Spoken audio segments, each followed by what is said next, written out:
Hello there, and welcome to my channel, War Chronicle. This is a channel about modern warfare, strategy, and tactics. Today we are answering the question, why do so many countries still use the F-16? What makes this workhorse so relevant in 2023? How much longer will it remain the backbone of many air forces around the world? Let's get into it. The F-16 was designed in the 1970s by famed American aircraft manufacturer Lockheed Martin and first flew in 1974. It is no secret that the U.S. Air Force has more than 1,300 of them, and they will continue flying them until at least 2030. The Fighting Falcon has been used operationally for more than 40 years. In fact, it was used in combat for the first time in 1981 during the Lebanese Civil War.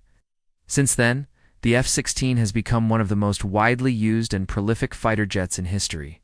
4,696 have been produced to date. These aircraft are now operated by 25 nations. Egypt, Israel, and Turkey were the first non-U.S. countries to receive them. They were all delivered in 1983. Currently, Pakistan, Egypt, Turkey, Morocco, Israel, Greece, Taiwan, Australia, Norway, the Netherlands, Belgium, Denmark, the UK, Italy, Germany, Spain, Poland, and the UAE all use the F-16 as their principal frontline fighter. The Fighting Falcon offers an impressive array of weapons, sensors, and systems that make it a deadly platform. But what really makes the F-16 such a formidable platform is its advanced integrated fire control system and the powerful onboard APG-66 radar. In terms of capabilities, the F-16D is comparable to the Russian Su-27 and 30, the Chinese J-10 and 11, and the Eurofighter Typhoon. There are three main reasons why the F-16 is so popular: cost, versatility, and reliability. The first reason is cost. The F-16 is very cheap to produce compared to other Western fighter jets, especially when we consider the capabilities it offers. The General Dynamics F-15 Eagle costs over 3 times more. The F-16 is also cheap to maintain. It requires only $700 per hour of maintenance, which is a small price to pay for the capabilities it brings to the table. By comparison, the F-15 costs $11,000 per hour in maintenance. The F-35 Joint Strike Fighter costs $40,000 per hour.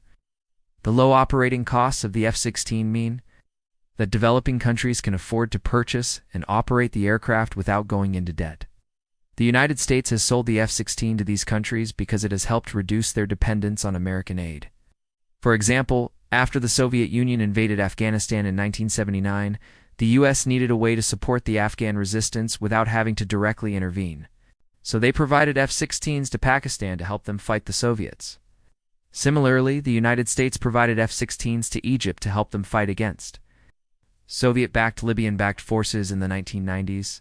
Another reason for the F-16's popularity is its versatility.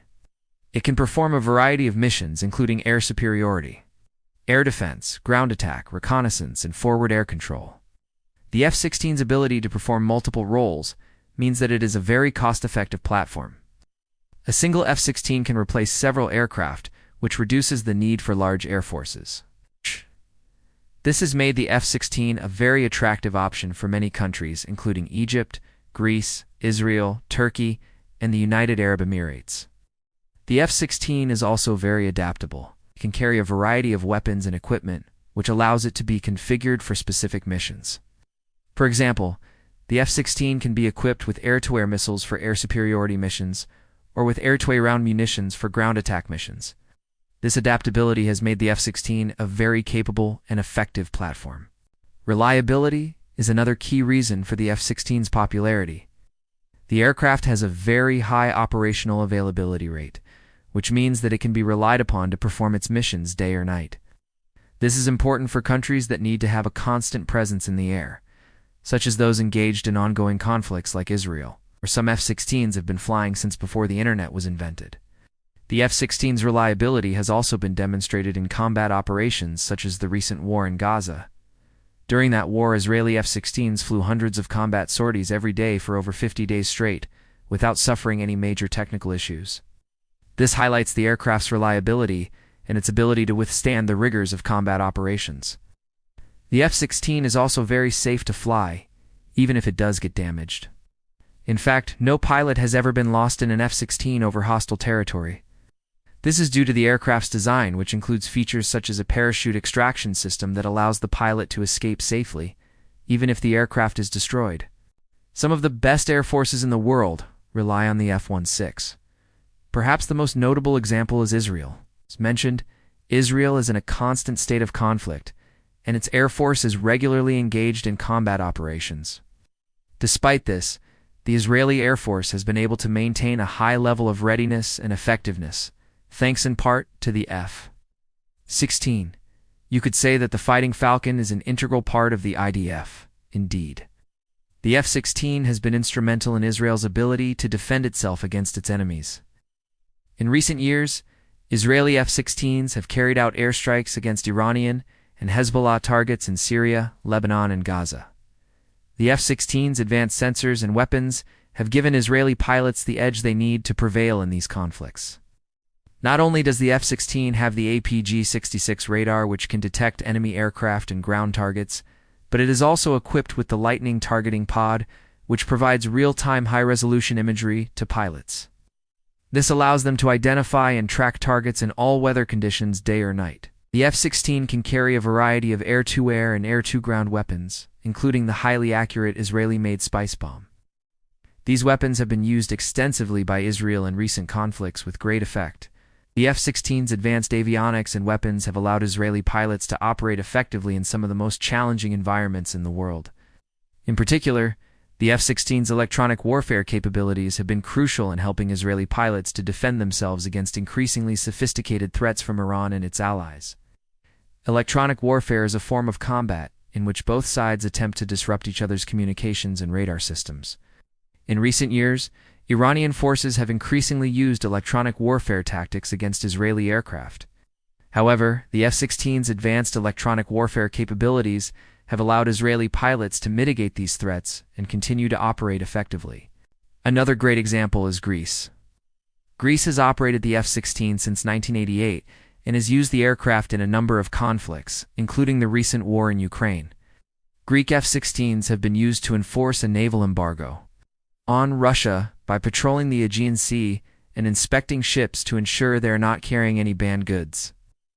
The F-16's advanced sensors and long-range capabilities have made them ideal for this mission. The F-16's advanced radar and sensor fusion capabilities allow it to detect and track multiple targets simultaneously. This makes it ideal for air defense operations where multiple threats may be present. Additionally, the F-16's beyond line-of-sight capabilities allow it to engage targets well beyond the range of enemy weapons. This gives Greece a significant advantage in terms of air defense, as it means that Greek F-16s can engage potential threats before they reach Greek airspace. But despite the F-16's proven capabilities, the simple truth is that it is very old.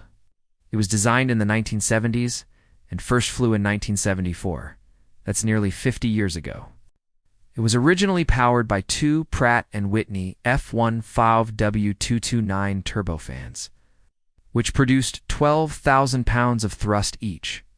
The F-16 has undergone a number of upgrades over the years to keep it relevant, but despite these efforts, the F-16 is showing its age.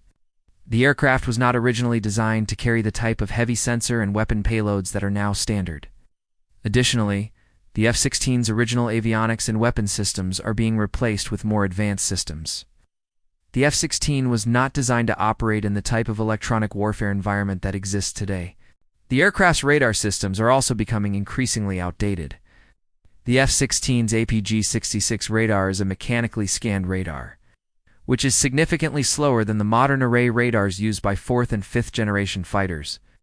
This means that the F-16's radar is less likely to detect stealth aircraft such as the F-35, and that it will take longer to track and engage multiple targets.